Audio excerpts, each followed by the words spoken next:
पारस पाठशाला में आपका स्वागत है। ये वीडियो उन सभी शिक्षार्थियों के लिए आवश्यक हो सकता है जिनके पाठ्यक्रम में प्रकाश को शामिल किया गया है। विशेष रूप से यह वीडियो कक्षा 10 के विद्यार्थियों की उत्तर प्रदेश बोर्ड परीक्षा में इस यूनिट के अंतर्गत पूछे गए सभी प्रश्नों के उत्तर देने के लिए उपयोगी है।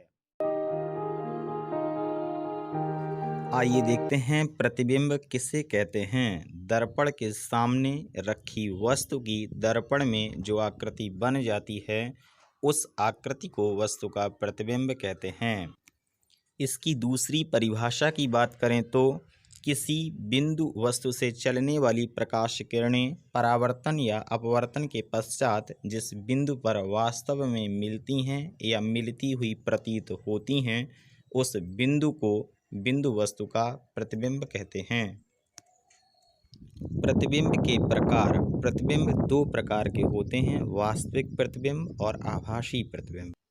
जैसा कि चित्र में अवतल दर्पण द्वारा वास्तविक प्रतिबिंब का बनना तथा उत्तल व समतल दर्पण द्वारा आभासी प्रतिबिंब का बनना दिखाया गया है।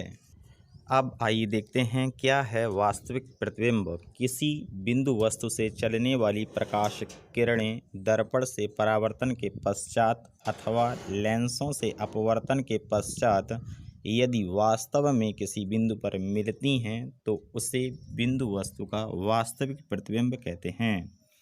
इसे पर्दे पर लिया जा सकता है।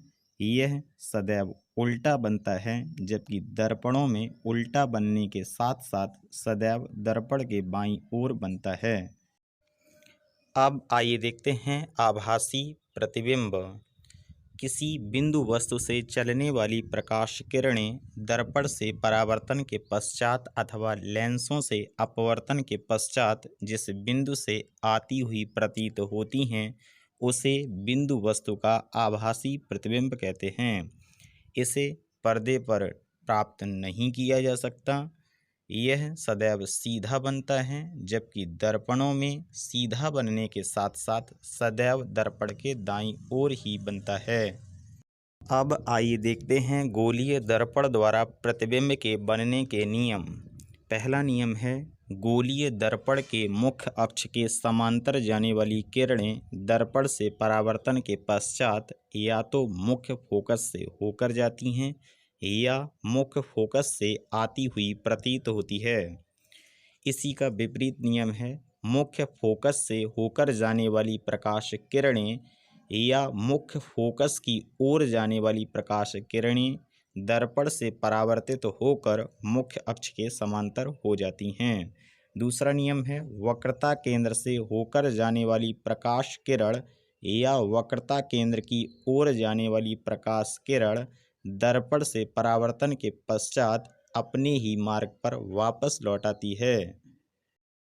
अब आइए समझते हैं इन नियमों को। आइए देखते हैं गोलीय दर्पण द्वारा प्रतिबिंबों के खींचने के नियम।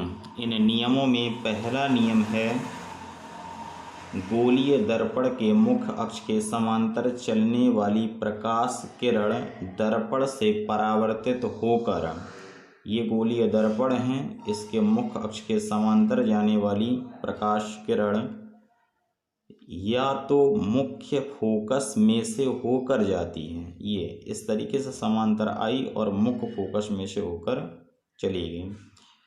अगला लिखा है या मुख्य फोकस से आती हुई प्रतीत होती है।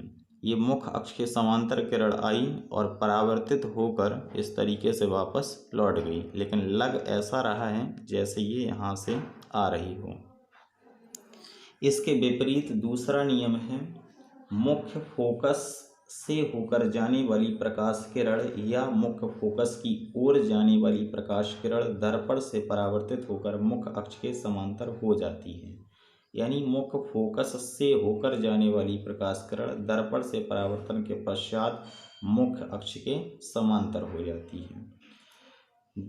यहाँ भी फोकस की ओर प्रकाश किरण जा रही है, लेकिन दर्पण से परावर्तन के पश्चात मुख्य अक्ष के समांतर हो जाती है। दूसरा नियम है वक्रता केंद्र से होकर जाने वाली प्रकाश किरण या वक्रता केंद्र की ओर जाने वाली प्रकाश किरण परावर्तन के पश्चात अपने ही मार्ग पर वापस लौट आती है।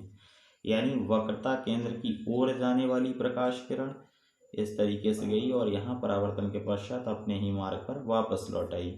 या वक्रता केंद्र से होकर जाने वाली, यहाँ ये वक्रता केंद्र से होकर जाने वाली प्रकाश किरण परावर्तन के पश्चात उसी मार्ग पर वापस लौट आती है।